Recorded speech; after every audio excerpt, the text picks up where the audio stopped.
Il faut c'est pas trop. C'est comment? Quand tu prends la main, on sait que tu veux prendre l'image. Ce sont lesquels exactement comment vous achevez cette concertation?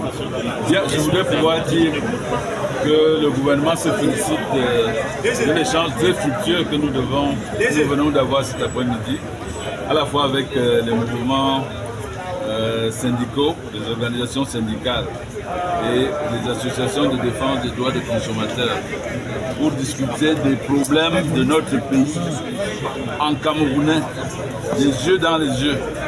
Et nous avons parlé, en nous regardant dans les yeux, nous avons parlé de manière franche, en posant tout sur la table.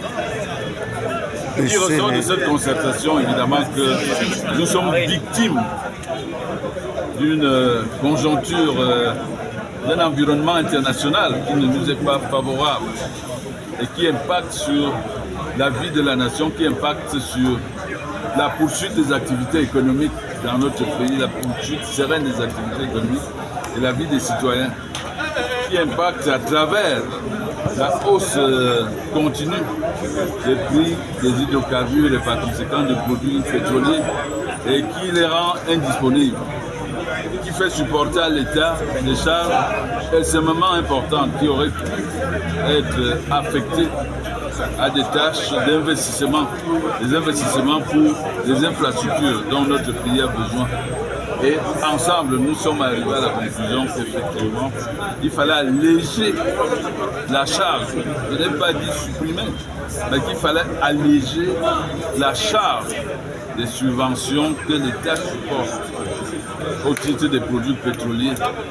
1 milliard il y a 2 ans, 700 millions de francs CFA cette année. Budgétairement, ce n'est plus possible. Et je crois que tous les partenaires sociaux l'ont admis. Le chef de l'État avait eu l'occasion d'en donner des tenants aboutissants dans son message du 31 décembre. Ce message a été bien reçu, bien perçu par les uns et les autres. Et donc, nous avons constaté qu'il fallait nécessairement procéder à ce réajustement des prix afin de diminuer le poids de la subvention, pas de supprimer la subvention. L'État continue de subventionner les produits pétroliers, mais il faut que cela soit fait à un niveau qui soit acceptable. Je crois que de ce point de vue, le consensus est total. Maintenant, restent les mesures d'accompagnement.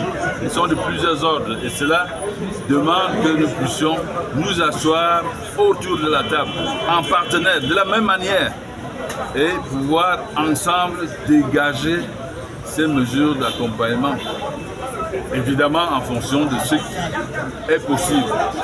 Mais que nos populations comprennent que cela est fait dans l'intérêt supérieur de la nation, pour la poursuite des activités de la vie économique et sociale de notre nation. Si les camions ne peuvent pas circuler parce qu'il n'y a pas de carburant, nos marchés ne seront pas approvisionnés.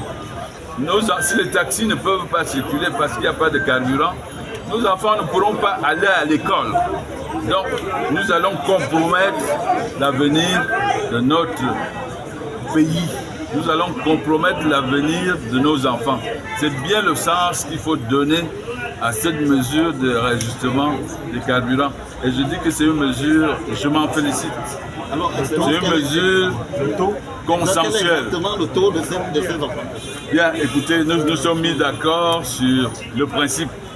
Et donc, le reste, c'est de l'intendance et cela suivra. Je vous remercie.